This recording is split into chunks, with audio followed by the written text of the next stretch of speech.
जब हम किसी ऐसे इंसान को प्यार देने की कोशिश करते हैं जो अंदर ही अंदर समझता हो कि वो इस प्यार के लायक नहीं है, तो ये काफ़ी मुश्किल काम होता है। सोचो, एक रिश्ता है प्रिया और राहुल का। उन दोनों का रिश्ता 3 महीने पहले शुरू हुआ था और सब कुछ काफ़ी अच्छा चल रहा था। 2 हफ्ते पहले दोनों पेरिस गए थे एक रोमांटिक ट्रिप पे। फिर पिछले वीकेंड प्रिया ने उसे अपने पेरेंट्स से मिलवाया और अब इस वीकेंड वो राहुल के दोस्तों से मिलने जा रहे हैं जहां राहुल ने यूनिवर्सिटी में पढ़ाई की थी।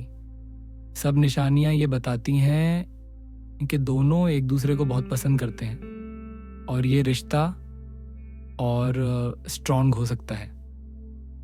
लेकिन सोचो, जब राहुल छोटा था तो उसकी माँ उसमें इतनी इंटरेस्ट नहीं लेती थी।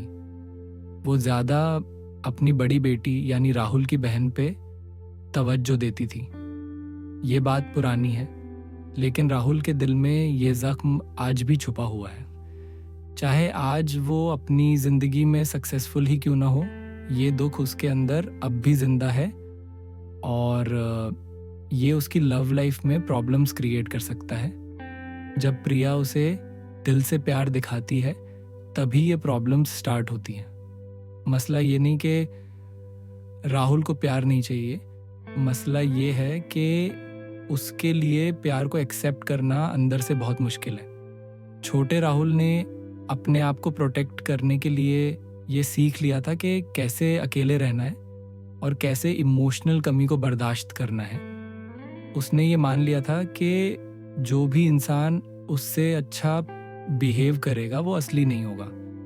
इसी वजह से हो सकता है राहुल पहले ऐसी लड़कियों के साथ रहा हो जो उसके लिए अवेलेबल नहीं थी या फिर जो उसको इग्नोर करती थी। ये पेनफुल था, लेकिन उसे ये नॉर्मल लगता था, जैसे घर का एनवायरनमेंट था। ज़्यादातर लोग समझते हैं कि जो चीज़ हमें कभी नहीं मिली, जब वो मिलती है तो हम उसे खुशी से एक्सेप्ट करेंगे, लेकिन असल में दिमाग ऐसे काम नहीं करता। जब किसी को वो चीज़ मिलती है जो उसने हमेशा चाही थी, तो अक्सर वो और ज़्यादा शकी, कंफ्यूज और आर्ग्यूमेंट करने वाले बन जाते हैं। वो एनवायरनमेंट को खुद ही ख़राब कर देते हैं, वो खुद ही डिस्टेंस क्रिएट करते हैं, क्योंकि वो प्यार और खुशी को हैंडल नहीं कर पाते। तो जब दोनों डिनर पे थे, बिना किसी वजह के राहुल ने प्रिया पे इल्ज़ाम लगा दिया कि वो उसकी बुक चॉइस का मजाक उड़ा रही है। प्रिया को समझ ही नहीं आया ये क्या हो रहा है, लेकिन राहुल अपनी बात पे जिद करने लगा। उसने कहा, तुम मुझे सीरियस नहीं लेती। प्रिया ने कामली जवाब दिया, मुझे माफ़ करो अगर तुम्हें ऐसा फील हुआ, लेकिन मैं वाकई में ऐसा नहीं सोचती। लेकिन राहुल को सुकून नहीं मिला। उसने पूरा दिन और रात का मूड ख़राब कर दिया। इटालियन रेस्टोरेंट भी उसकी नाराज़गी को ठीक नहीं कर सका। दोनों घर वापस आए बिना बात की लड़ाई के बाद। राहुल ने सोफ़ा पे सोना पसंद किया और अगले दिन के प्लान्स भी कैंसिल हो गए। सब कुछ अपेरेंटली बिना वजह हुआ, लेकिन असल में ये उस दुख की वजह से था जो राहुल अपने दिल में बचपन से लेकर घूम रहा था।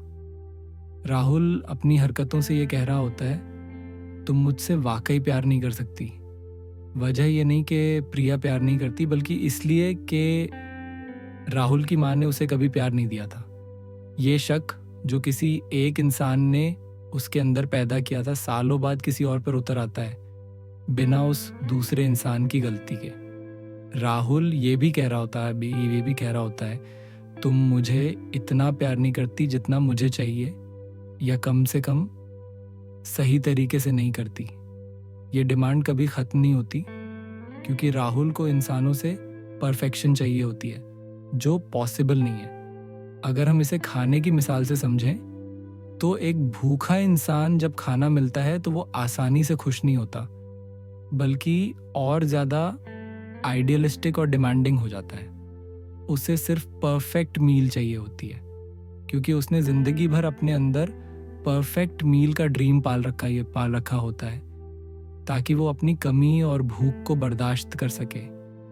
राहुल को ये सीखना होगा कि जब वो लड़ाई शुरू करता है तो असल में वो इस डर की वजह से करता है कि कहीं प्यार झूठ ना निकले। उसे ये लगता है कि अपना दिल तोड़ने से बेहतर है कि दूसरा उसका दिल तोड़े, इसलिए वो खुद ही रिलेशनशिप को ख़त्म करने की कोशिश करता है।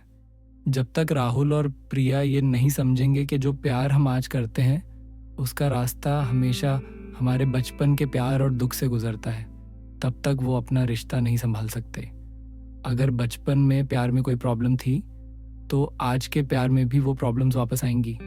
असल आज़ादी सिर्फ तब मिलती है जब हम अपनी पुरानी कहानियों को समझते हैं, ताकि उनके असर से आज़ाद हो सकें। राहुल और प्रिया की कहानी हमें ये सिखाती है कि सच्चे रिश्ते सिर्फ प्यार से नहीं बल्कि समझ से भी चलते हैं।